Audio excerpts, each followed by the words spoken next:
Hey guys, what's up? Timbot here, and welcome to the prejam for November 1st. I've put together some resources to help you out, and I just kind of want to walk you through them. So let me jump to the desktop here. All right, so first off, you will find a private post inside the INM 220 SAA, and there's a little summary of what we're going to be looking at for this jam. So some of these things we've done before, we're going to have to do a little bit of review today because it's right after the break week, and basically everybody forgets everything. So a little bit of review is in order. I'm sure you remember what it's like. Right down here, here's the points that we're going to be specifically looking at. So we're going to use the API of the data class that we've created previously, but for a new purpose this time. We're going to be using the object keys again, and we're going to be using array slice. So when we do our review, we want to make sure that people are using those properly. We're also going to make use of default parameters. We've done that one time, but it was several weeks ago. So this is a good opportunity to sort of reinforce what default parameters are for our functions and how we can use them. And then we're going to be looking at the wrap option of the Flexbox. This is something we haven't used yet. We've used the Flexbox a fair amount, but this is something new for us. We need it because we're going to be working on the backer list area, and we're essentially going to be making a grid down there. So Flexbox with wrap to make a grid. New concepts that we're going to have this time around. We're going to introduce string literals because this will be the first section we're creating that is made entirely dynamically. Now we did use string literals one time in the first semester, so people might remember it, but I'm not banking on that. So we'll be diving right into that. It's a fairly straightforward concept, but super, super useful. Things we'll be looking for, were people able to insert their dynamic data inside the string literal using the proper syntax for doing that. And then finally, media queries. I'm really hoping we'll get as far as implementing some media queries for this thing. We'll see how it goes. If not, we'll roll it forward into the next jam session, or I might assign it as homework if we don't get that far.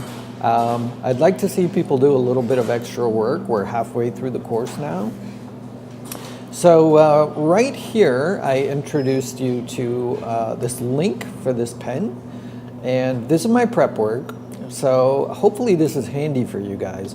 If you go into any of the code boxes here and you do a Control F and you look for my initials, TW, you can find little notes, and this will take you specifically to the new things that we're doing. So I've basically stripped out all of the other notes. Any notes that are in here are accompanying some new concept that we're doing today. So the HTML, well, we pretty much set this up already, so if people have kept up, then they shouldn't have a hard time. The only thing we really have to do is insert this pledge variable into here, but that is something that people have missed when they're updating their renderer before, so we should check that and make sure that they're doing it. Now over in the CSS, another quick search. Here we go. So it's the pledge area and the pledge list.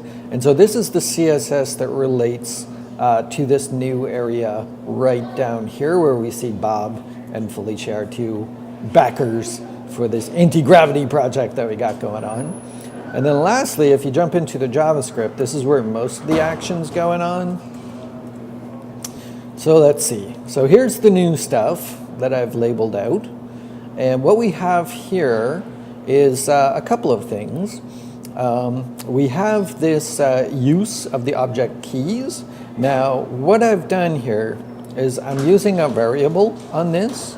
And the reason why is because I want to use our backer level logic inside of this render function here. That's something a little different from our advanced example. We haven't actually implemented that in there.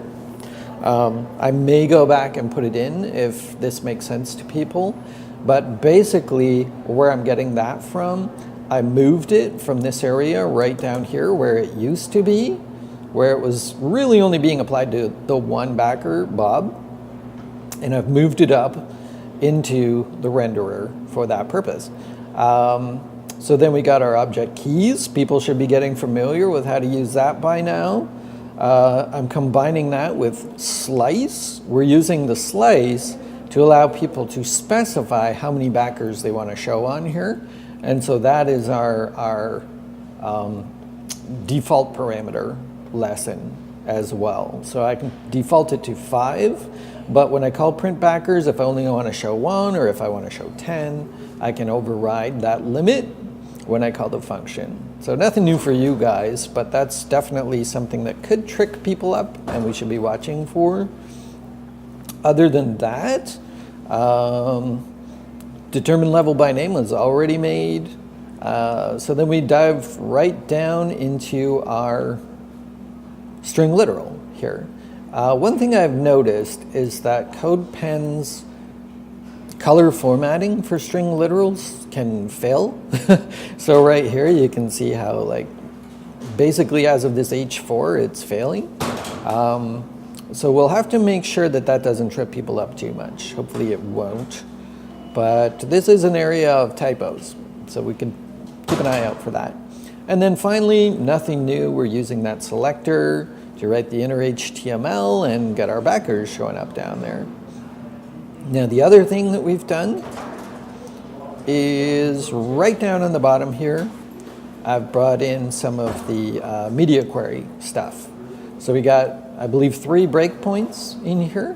One is set at 1200, another is set at 850, and then one addition that I've done over and above our advanced example is setting a 480 breakpoint. Now the reason I did that is because these guys down here, the backer area, or the badges I guess I would call it, didn't look very good when you get down to like a smaller phone size. We were good on desktop, good on tablet, didn't look that good at phone size. So I'm basically now bumping them up to be 90% of the width. And that's really all I needed to do for that breakpoint. So that's new, but I will be asking people to give me 3 breakpoints in their media queries. So that's what we're after today, and we'll just kind of work our way through it step by step. The other cool, super cool thing that we got going on, if we jump over to Leaflet Learning, we now have our feedback area up and running. So that's super, super exciting, and I'm looking forward to rolling that out for people. For today, just for this session, I've limited it to Markdown inside of here because of the couple of little issues that I found with the rich text formatter. Those may already be fixed, but I didn't want to roll them in so close to class time. So I'll let them know about that's coming. And but I am going to introduce them to Markdown. And so back in Basecamp here, there's a link that I've provided, which is to a quick reference provided by WordPress. And a lot of this stuff will work with our support of Markdown.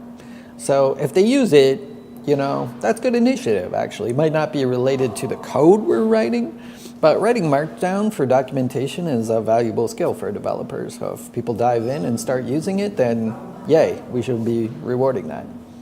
All right, so that's about it, guys. So hopefully you are fully equipped and geared up.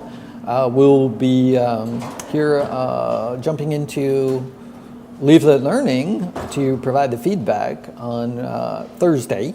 So hopefully between the stream and as usual, I'll annotate the stream afterwards. This pen with some specifics in it, you'll be really well equipped to give awesome feedback. So thank you very much, guys. Your support and help is very much appreciated. And let's get ready to rock. Class will be starting soon.